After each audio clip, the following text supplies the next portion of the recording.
السلام علیکم سیجیٹیرینز، میں حارث اعظمی پروفیشنل اسٹرالوجر آپ کی خدمت میں حاضر ہوں اس ہفتے کی ایسٹرولوجیکل ریسرچز لے کر۔ یہ ویک 22 نومبر سے شروع ہو کر 30 نومبر تک جائے گا۔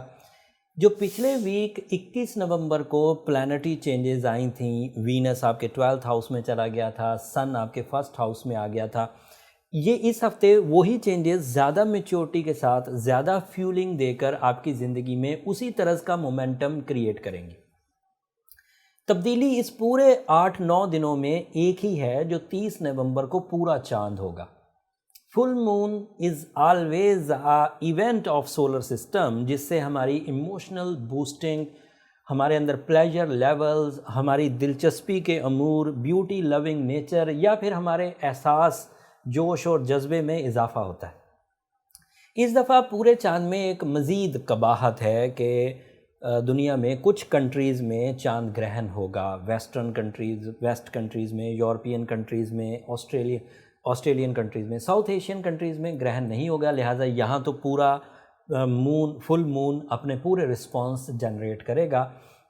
جن جن کنٹریز میں چاند گرہن ہوگا 30 نومبر کو انہیں 2 نفل نماز پڑھنی چاہیے اگر وہ مسلم ہے تو، یا پھر سفید رنگ کی چیز خیرات کرنی چاہیے، بٹ اس کا کوئی میجر ڈیزاسٹر نہیں آئے گا، کیونکہ ادروائز پلانٹری پوزیشن اتنی افیکٹو اینڈ پروڈکٹیو ہے کہ اگر وہ مون جو فل ہو کر ہمیں ایموشنل فورسز دینا چاہتا تھا، اگر وہ اب نہیں دے پائے گا ڈیو ٹو لونر ایکلپس، تو ہمیں ادروائز پلانٹ سے کچھ سپورٹ مل جائے گی، جیسے سن آپ کے 1st ہاؤس میں آ چکا ہوا۔ دس از پاورفل موسٹ سچویشن جو 21 نومبر سے بنی، اینڈ اس ہفتے وہ اب آپ کو میچورٹی کے ساتھ bravery, personality attachment, spiritual boosting, emotional satisfaction, beauty loving nature, personality development, confidence level, multitasking, negativity جو آپ کی ذات میں پچھلے مہینے سے چلتی آ رہی تھی اس کی ریکوری، یہ سب ممکن ہو پائے گا۔ بٹ 2 پلانٹ ابھی بھی کمزور حالت میں ہے، ایک وینس اور دوسرا مرکری، یہ دونوں آپ کے 12th ہاؤس میں چل رہے ہیں۔ ان کے 12th ہاؤس میں ہونے کی وجہ سے آپ کو لو سیکٹر میں ابھی بھی احتیاط برتنی چاہیے، اوپر سے چاند کو گرہن بھی ہے تو زیادہ احتیاط برتنی چاہیے سیجیٹیرینز۔ مرکری کے 12th ہاؤس میں ہونے کی وجہ سے ذہنی کارکردگی میں کچھ کمی آ سکتی، کچھ، میکسیمم نہیں، تباہ کن نہیں ہوگی، لیکن تھوڑی سی کمی آ سکتی ہے، جس میں آپ چیزیں بغیر سوچے سمجھے پلان کر سکتے ہیں اور بعد میں پچھتاوا آئے گا، ریگریٹ فیلنگز آئیں گی۔ جیسے آپ کے یاد دہانی، جو یاد رکھنے والی صلاحیتیں وہ تھوڑی کمزور پڑ سکتی ہیں، جیسے کچھ اپارچونیٹیز آپ اپنی سستی کی وجہ سے ضائع کر سکتے ہیں، لیکن ایسا لمبے عرصے تک نہیں ہوگا۔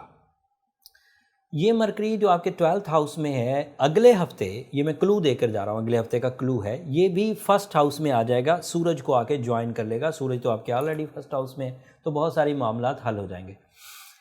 مارس بھی آپ کے لیے اچھی پوزیشن پر ہے، مارس کی پوزیشن آپ کے 5th ہاؤس کی ہے، اینڈ مارس 5th ہاؤس میں جسمانی قوت، ڈیل میکنگ، آرگن پرفارمنسز، رومانوی اچیومنٹ بھی کسی حد تک مارس 5ویں گھر میں دیتا ہے، ناٹ کمپلیٹلی، بٹ ایسا جیسے آپ اپنے جو ارادے آلریڈی کیے ہوتے ہیں ان ارادوں کو پختگی دیتا ہے، میچورٹی۔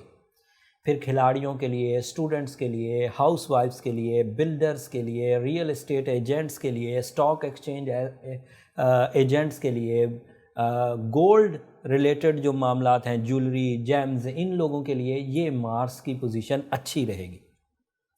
ایتھلیٹکس کے لیے بھی، ایتھلیٹس کے لیے، یہ جو کھلاڑی، کھیل سے ریلیٹڈ لوگ ہوتے ہیں، فورسز سے ریلیٹڈ لوگ ہیں، سرجنز ہیں، ٹیچرز ہیں، ان کے لیے بھی مارس کے 5ویں گھر کی پوزیشن اچھی۔ اینڈ لانگ ٹرم پلانٹ میں سیٹرن اینڈ جوپیٹر، یہ 2 نیگیٹو فارم میں ہیں۔ آپ کو پتہ ہے کہ اگر کسی بھی پلانٹ کے لیے سیٹرن 2nd ہاؤس میں ہو تو وہ فیز آف ساڑھستی کہلاتا ہے، اینڈ یہ اب تھوڑا سا ہی عرصہ رہ گیا ہے، 7.5-8 سالوں کے بعد اب آلموسٹ آپ کے تھوڑے سے دن باقی رہ گئے، دسمبر 15-16 کو یہ ریڈیوز ہو جائیں گے، یہاں سے ریلیز ہونے کے بعد آپ کو short term and long term plant دونوں ہی سپورٹ کرنے لگ جائیں گے۔ ایسی خواتین جو رشتے کے ڈیلے آف میرج میں الجھی ہوئی ہیں وہ ریپیئر ہو سکیں گی، جن سیجیٹیرینز کو جاب نہیں ملتی تھی وہ مل سکیں گی، ایسا دسمبر میں ہوگا پرماننٹلی اینڈ کلین وے میں۔ بٹ جو شارٹ ٹرم پلانٹس ہیں وہ سن ابھی آپ کو سپورٹ کر رہا ہے، مرکری سپورٹ کر رہا ہے، और मार्स आपको सपोर्ट कर रहा है। ये सपोर्टिव एलिमेंट्स अभी आपको शॉर्ट टर्म वे में मददगार हैं, बाद में अलग से लॉन्ग टर्म प्लैनेट्स भी आपके लिए सपोर्टिव हो जाएंगे तो अच्छा रहेगा। जो सैजिटेरियंस पिछले अरसे से ही अपनी रेमेडीज़ परफॉर्म करते हुए आ रहे हैं, उन्होंने ब्लू सफ़ायर पहना हुआ है, सूर्य शम्स पढ़ते हुए आ रहे हैं, ब्लैक कलर को अवॉइड करते आ रहे हैं, उन्हें ज़्यादा परेशान होने की ज़रूरत नहीं। अभी भी चीज़ें उन्हीं रेमेडी से रिकवर होती जाएंगी। सिर्फ उन्हें 30 तारीख को सफ़ेद रंग की चीज़ खैरात कर देनी चाहिए ताकि वो जो ग्रहण के असरात हैं वो भी मिनिमम हो जाएं और इमोशनल डेफिशिएंसीज ना आए।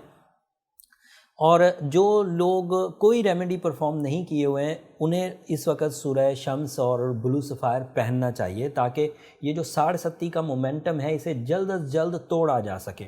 ऐसा ना हो कि ये मोमेंटम ख़त्म होते होते आगे 1-1.5 साल हमारा ज़ाया हो जाए। सो हमें ये चाहिए कि अपनी रेमेडीज़ के थ्रू, आर्टिफिशियल फ्यूलिंग के थ्रू इस मोमेंटम को जल्द से जल्द ख़त्म कर दिया जाए ताकि जैसे ही अच्छा दौर 18 या 19 दिसंबर को शुरू हो तो पहले ही दिन से हमारी कारकर्दगी, हमारी अचीवमेंट्स, हमारी रिस्पेक्ट, हमारे इमोशंस, हमारे रिसोर्सेज, हमारे रिलेशंस, हमारी पैशंस, ये सब अच्छी फॉर्म में आ जाएं। उसके लिए ये जो ब्लू सफ़ायर है ये बहुत इफ़ेक्टिव है। हम लोगों ने जब मैंने स्कॉर्पियो की 7.5 देखी थी तो जिन स्कॉर्पियोज़ ने रेमेडीज़ परफॉर्म नहीं की थी उन्हें कई महीने लगे उस 7.5 के ख़राबी से बाहर आते हुए, और जिन लोगों ने अपनी रेमेडीज़ परफॉर्म कर रही थी वो बहुत जल्दी, बहुत थोड़ी से एफ़र्ट से ही इस मामले से, इस 7.5 से बच गए थे। अब ये एंड होने लगा है 7.5 का सैजिटेरियंस को। अच्छा, यहाँ एक बात मैं ज़िक्र कर दूँ, बहुत सारे लोग कमेंट्स में इजहार करते हैं एक और मेथड ऑफ कैलकुलेशन है, दैट इज़ वैदिक मेथड ऑफ कैलकुलेशन। वो मून साइन से कैलकुलेट करते हैं आपकी 7.5। ये जो वेस्टर्न एस्ट्रोलॉजी है ये सन साइन बेस्ड होती है। सो जो सन के एतबार से सैजिटेरियंस हैं ये उनके लिए प्रेडिक्शंस हैं, ये मून के एतबार से नहीं। और फिर एक तीसरी कॉन्सेप्ट भी है असेंडेंट रीडिंग। सो अगर किसी का सन सैजिटेरियस हो या किसी का असेंडेंट सैजिटेरियस हो, दोनों के लिए ये वाली पेशंगोइयाँ जो यहाँ से वेस्टर्न फोरम ऑफ एस्ट्रोलॉजी से आपके सामने रखी जा रही हैं ये उनके लिए एप्लीकेबल होंगी। जो लोग मून कैलकुलेशंस करते हैं उनके लिए ये पेशंगोई नहीं है, उनके लिए वो एक डिफरेंट मेथड है। वो अगर कोई मून के एतबार से सैजिटेरियस हो तो वो उनके लिए होती है। ये सन के एतबार से और असेंडेंट के एतबार से अगर कोई सैजिटेरियस होगा तो उसके लिए है। एंड सन के एतबार से सैजिटेरियन की 7.5 18-19 दिसंबर को ख़त्म हो जाएगी। तो ये उबहाम है, लोगों के जहन में होता है कि कोई एस्ट्रोलॉजर ये कह रहा है कि अभी सैजिटेरियंस की 7.5 चल रही है, कोई कुछ कह रहा होता है। वो कोई कुछ नहीं कह रहा होता, आपकी नॉलेज में थोड़ी सी कमी है। 2 मेथड है मार्केट में एस्ट्रोलॉजिकल कैलकुलेशंस के, एक वैदिक मेथड कहलाता है जो मून साइन से कैलकुलेशंस होती हैं, और एक वेस्टर्न मेथड ऑफ कैलकुलेशन है जो सन राइजिंग से कैलकुलेशन करते हैं, ये वाला सन राइजिंग है। अब आखिरी बात, काला कपड़ा अभी भी आपको अवॉइड करना चाहिए। शॉर्ट टर्म प्लैनेट्स जिस तरह की सहूलतें दे रहे हैं उस तरह की सहूलतों को कैश करके आपको अपनी कामयाबियां हासिल करनी चाहिए। इन कामयाबियों के मोमेंटम में ज़्यादा तेज़ी आ जाएगी जब 7.5 टूट जाएगी। जब आप अपनी रेमेडीज़ परफॉर्म कर लेंगे तो और बेहतरी आ जाएगी।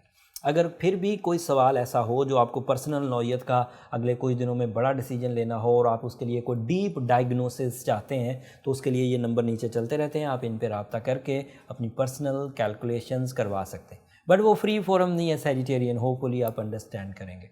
अगले हफ्ते का क्लू देकर फिर बात को ख़त्म करता हूँ सैजिटेरियस। अगले हफ्ते मरकरी जो इस वक्त आपके यहाँ 12th हाउस में है ये 1st हाउस में आ जाएगा। ये आपके लिए अच्छा है कि बुरा, प्रोडक्टिव है, किन किन शोबों के लिए फ़ायदा देगा वो तफसील अगले हफ्ते बयान करूँगा। तब तक के लिए इजाज़त दीजिए। जाते जाते अब मेरी 2 दरख्वास्तें हमेशा की तरह, अगर वक्त से पहले ये इवेंट्स जैसे ग्रहण का आना, फुल मून का होना, retrogressions, planetary angular changes, effects of time, ये जो वक्त से पहले हम आपकी खिदमत में अपनी ऑब्जर्वेशंस और अपनी रिसर्चेज आपकी खिदमत में पेश करते हैं, अगर पसंद आ रही हो तो हमें अपनी दुआओं में ज़रूर याद रखिएगा सैजिटेरियंस। आपकी दुआएँ न सिर्फ मेरे लिए इस दुनिया का बल्कि आखिरत का सबसे कीमती सरमाया। चैनल को भी ज़रूर सब्सक्राइब कर लीजिएगा। आपकी सब्सक्रिप्शन हमारी हौसला अफजाई की वजह बनती है। अगले हफ्ते तक के लिए अल्लाह निगहबान।